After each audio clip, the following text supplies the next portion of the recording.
नमस्कार दोस्तों, आज हम पढ़ेंगे वायुमंडल तथा वायुमंडलीय परतें। वायुमंडलीय परतें कौन कौन सी होती हैं? जैसे जैसे हम ऊपर जाते हैं तो तापमान क्या होता है, कम होता जाता है। नीचे वाली परत में तापमान ज्यादा रहेगा, ऊपर वाली में जैसे जैसे हम जाएंगे कम होता जाएगा। तो तापमान कैसे कम होता है वो पैमाना भी बहुत बार पूछा गया, तो मैं आपको बता देता हूँ। जैसे जैसे हम पृथ्वी से ऊपर जाएंगे परतों से, तो 165 मीटर ऊपर जाने पर 1 डिग्री सेंटीग्रेड कम होगा। प्रति 100 मीटर ऊपर जाने पर, 165 मीटर हम ऊपर गए, प्रति 165 मीटर ऊपर जाने पर 1 डिग्री सेंटीग्रेड की तापमान में कमी आएगी। और 1 किलोमीटर ऊपर जाने पर, 1 2 3 से 1 किलोमीटर ऊपर जाने पर 6.4 डिग्री सेंटीग्रेड तापमान में कमी आएगी, यानी 6.4 डिग्री सेंटीग्रेड तापमान कम होगा। यानी 165 मीटर पर तो 1 डिग्री सेंटीग्रेड कम होगा ऊपर जाने पर, और 1 किलोमीटर ऊपर जाने पर 6.4 डिग्री सेंटीग्रेड तापमान में कमी आएगी। ठीक है, अब देखिए धरातल है नीचे, ये लाइन किसको दर्शा रही है? धरातल, यानी धरती हो गई धरातल। अब ऊपर हम जाएंगे तो तापमान में कमी आ जाएगी। तो कितने मीटर की ऊंचाई पर कौन कौन सी परत पाई जाती है हम बात करेंगे। वैसे 5 पाई जाती है परत, लेकिन कुछ किताबें 6 बताती है, तो मैं पूरा आपको डिटेल से करवाता हूं।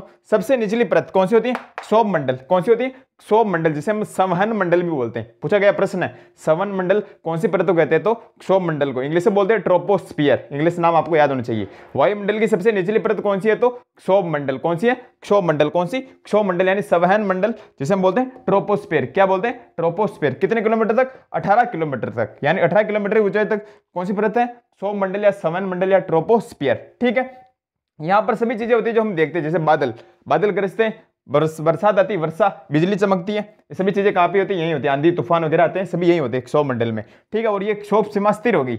मौसम परिवर्तन की क्षति बोलते हैं इसे, यानी मौसम स्थिर हो जाता है। 18 किलोमीटर हम गए तो क्षोभ सीमा क्या हो जाएगी? स्थिर हो जाएगी, जिसे हम बोलते हैं मौसम परिवर्तन की छत। यहां पर मौसम स्थिर हो जाएगा 18 किलोमीटर तक। ठीक है, फिर 18 से 50 किलोमीटर, यानी 50 किलोमीटर की ऊंचाई तक कौन सी परत आएगी? दूसरी समताप मंडल या स्ट्रेटोस्फियर। इंग्लिश नाम याद होना चाहिए, समताप मंडल या स्ट्रेटोस्फियर। 50 किलोमीटर की ऊंचाई तक यहां पर क्या उड़ते हैं? वायुयान उड़ते हैं, हवाई जहाज उड़ती हैं। प्रश्न पूछा गया, हवाई जहाज या वायुयान कौन सी परत में उड़ते हैं? तो समताप मंडल यानी स्ट्रेटोस्फियर, 50 किलोमीटर तक। अब देखिए 32 किलोमीटर से 60 किलोमीटर तक ओजोन परत पाई जाती है। कौन सी? ओजोन परत। बहुत ही बार प्रश्न आया गया, ओजोन परत कौन सी परत में पाई जाती है? ओजोन परत स्ट्रेटोस्फियर या समताप मंडल में ओजोन परत पाई जाती है, O3, जो पराबैंगनी किरणों से हमारी रक्षा करती है, सूर्य की पराबैंगनी किरणों से, जिससे त्वचा रोग वगैरह नहीं होते। तो ओजोन परत पृथ्वी की कौन सी परत पाई जाती है? स्ट्रेटोस्फियर या समताप मंडल में पाई जाती है। किसमें पाई जाती है? स्ट्रेटोस्फियर या समताप मंडल में पाई जाती है। 32 से 60 किलोमीटर की दूरी तक पाई जाती है। 32 से 60 किलोमीटर, 32 से 60 किलोमीटर। यहाँ पे CFC गैस पाई जाती है, क्लोरोफ्लोरोकार्बन, CFC भी पाई जाती है। किसमें? ओजोन मंडल। तो इसे हम नाम क्या दे देंगे? ओजोन मंडल। पहले कौन सी थी? क्षोभ मंडल, फिर समताप मंडल, फिर 32 से 60 किलोमीटर कौन सी होगी? ओजोन मंडल। फिर 80 किलोमीटर की ऊंचाई तक कौन सी आएगी? मध्य मंडल।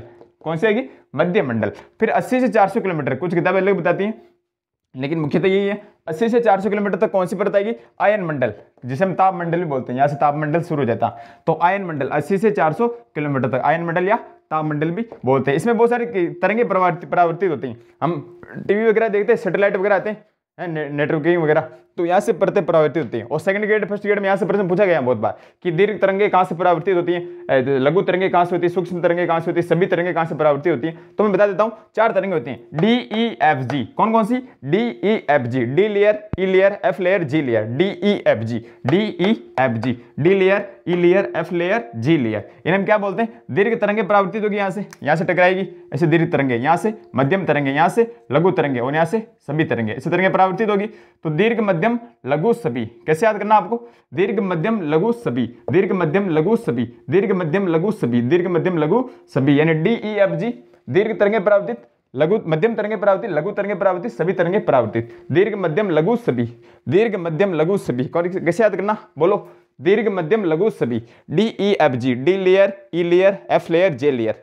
DEFG, दीर्घ मध्यम लघु और सभी। तो यहाँ से दीर्घ तरंगे प्राप्ति होगी डी लेयर से, यहाँ से मध्यम तरंगे ई लेयर से, लघु तरंगे एफ लेयर से, और सभी तरंगे जी लेयर से। कौन सी परत में? आयन मंडल या ताप मंडल। और फिर बाहर चले गए, यानी बहिर्मंडल या बाह्य मंडल। बाहर चले गए, बहिर्मंडल या बाह्य मंडल।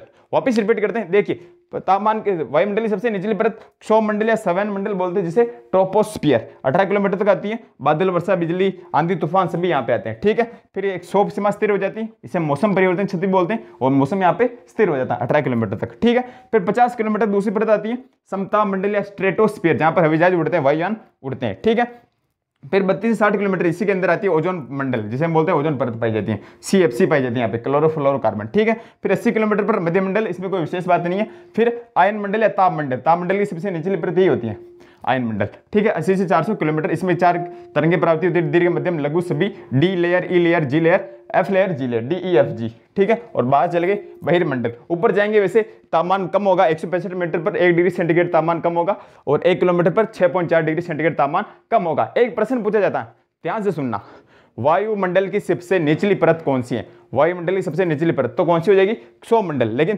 तापमान की या तापमंडल की सबसे निचली परत, तापमंडल की सबसे निचली परत ये नहीं होगी, ये होगी आयन मंडल। तापमंडल की सबसे निचली परत कौन सी होगी? तापमंडल। वायुमंडल की सबसे निचली परत क्षोमंडल और तापमंडल की सबसे निचली परत आयन मंडल, ठीक है। और ये सौभ मंडल है, इसकी ऊंचाई 18 किलोमीटर है वैसे, लेकिन गर्मी के अंदर, ग्रीष्म ऋतु के अंदर इसकी ऊंचाई बढ़ भी जाती है। अभी मैं लिखा हूं पॉइंट, स्क्रीनशॉट लीजिए, 2-3 पॉइंट और लिखते हैं।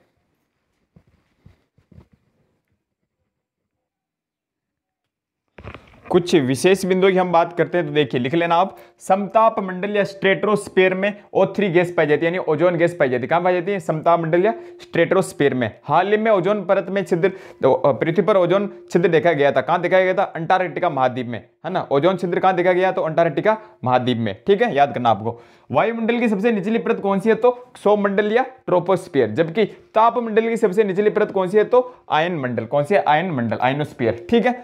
ग्रीष्म ऋतु में क्षोभमंडल की ऊंचाई में वृद्धि होती है। वैसे क्षोभमंडल की ऊंचाई 18 किलोमीटर तक होती है, लेकिन ग्रीष्म ऋतु है, गर्मी में क्षोभमंडल की ऊंचाई में वृद्धि होती है। ओके, वायुमंडल की ऊपरी परत के अध्ययन को एरोलॉजी कहते हैं। ऊपरी परतें हैं ना, ऊपरी परतें, बहिर्मंडल, मध्यमंडल वगैरह, उनकी परतों के अध्ययन को एरोलॉजी कहते हैं। जबकि वायुमंडल की निचली परत के अध्ययन को मेटेरोलॉजी कहते हैं। मेट्रोलॉजी, क्या कहते हैं? मेट्रोलॉजी। ऊपरी परत के अध्ययन को एरोलॉजी और निचली परतों के अध्ययन को मेट्रोलॉजी कहते हैं। ये था छोटा सा टॉपिक, मैंने आपको करवा दिया। कैसा आपको लगा आप जरूर बताना।